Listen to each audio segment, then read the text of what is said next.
আসসালামু আলাইকুম রহমতুল্লাহ। নিজের ধর্মটা ধর্ম, আর অন্যের ধর্ম ধর্ম নয়। নিজের ধর্মের কোনো কিছু নিয়ে যদি কেউ মন্তব্য করে সেটাও কটূক্তি হয়ে যায়।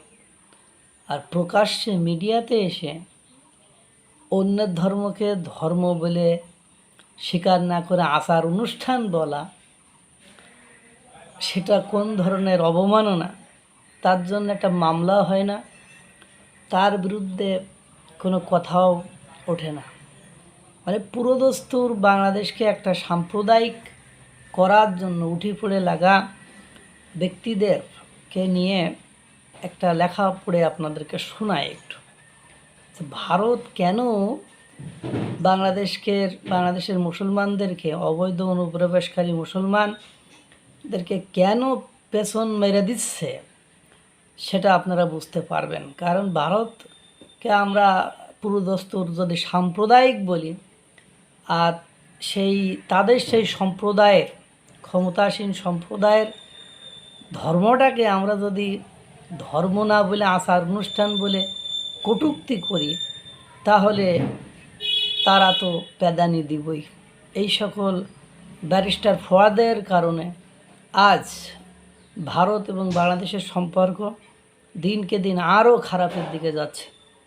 দেখেন, বাংলাদেশে থাকতে হয় তাই ফোয়াদের মতো মানুষদের নিয়ে কথা বলতে হয়। এটা খুব দুর্ভাগ্য। উনি কইতেছেন হিন্দু ধর্মকে ধর্ম হিসেবে পাঠ করার সুযোগ নাই, এটা একটা আচার, স্মৃতি, শ্রুতি, কালচার আকারে দেখা। নাস্তিকও হিন্দু হতে পারে। মূলত এটার মাধ্যমে ফোয়াদ বোঝাতে চাইতেছেন হিন্দু ধর্ম কোনো ধর্মের আওতায় পড়ে না, অর্থাৎ যার মানে দাঁড়ায় আপনার ধর্ম আপাদমস্তকে একটা ফাঁপা জিনিস, এবং আপনি সেই ফাঁপা জিনিসে নিজের ধর্ম হিসাবে কল্পনা করছেন, প্রার্থনা করেছেন, এবং যা সবই ভুল। এবং হিন্দু একটা ভুল ধর্ম, হিন্দু ধর্মের কোনো স্ট্রং বৈশিষ্ট্য নাই, যার ফলে সে ধর্মীয় যোগ্যতা অর্জন করতে পারে। এটাই ফোয়াদের মনের খায়েশের কথা। এটা স্পষ্টত একটা ধর্ম অবমাননা। প্রচলিত ফৌজদারি আইনের ধর্ম অবমাননা এবং ধর্মীয় অনুভূতিতে আঘাত শাস্তিযোগ্য অপরাধ হিসাবে বিবেচিত। বাংলাদেশের দণ্ডবিধির 295 থেকে 298 ধারার আইনে এ সংক্রান্ত অপরাধ এবং শাস্তির বিধান আছে। 295 ক, কোনো বা যে কোনো বিশেষ ধর্ম বা ধর্মীয় বিশ্বাসকে অবমাননা করে উক্ত যে কোনো ধর্মীয় অনুভূতিতে কঠোর আঘাত হানার উদ্দেশ্যে ইচ্ছাকৃত বিদ্বেষাত্মক কাজ। 298 ধর্মীয় অনুভূতি আঘাত করার উদ্দেশ্যে শব্দ উচ্চারণ বা অঙ্গভঙ্গি।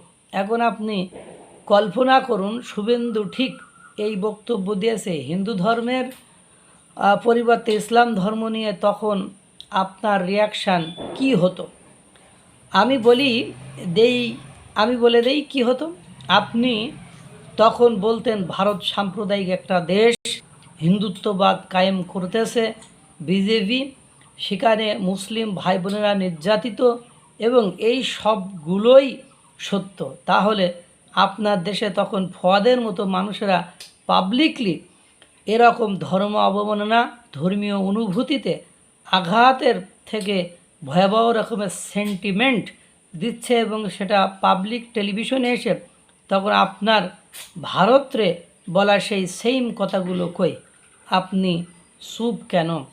এখনও পর্যন্ত যতটুকু আছে, বাংলাদেশ ভারতের মতো সাম্প্রদায়িক দেশ না, ভারতের মতো ধর্ম নিয়ে পলিটিক্স করে না।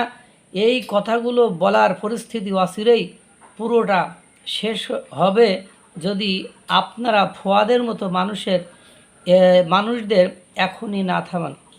অর্থাৎ ভারত যে কথাগুলো বলে আর ফোয়াদ যে কথা বলে, তাহলে এখন বলেন, ভারত তো এরকম ডিরেক্টলি যদি বলতো এত সময় আন্দোলন হয়ে যাইতো কি না? এত সময় সংঘর্ষ লেগে যাইতো। বাংলাদেশের সংখ্যালঘুদের উপর নির্যাতন নিপীড়ন করার মতো মানসিক ভারসাম্য লোকও দেখা যাইত। দুর্ভাগ্য হলেও যে সত্য যে আমাদের ভাগ্য আকাশে ভালো দিন আর আসবে কিনা এই ব্যারিস্টার ফওয়াদের মতো পাগলা ছাগলার কারণে আমার জানা নেই। আল্লাহ তাআলা সকলকে ভালো রাখুক, সুস্থ রাখুক। আসসালামু আলাইকুম ওয়া রাহমাতুল্লাহ।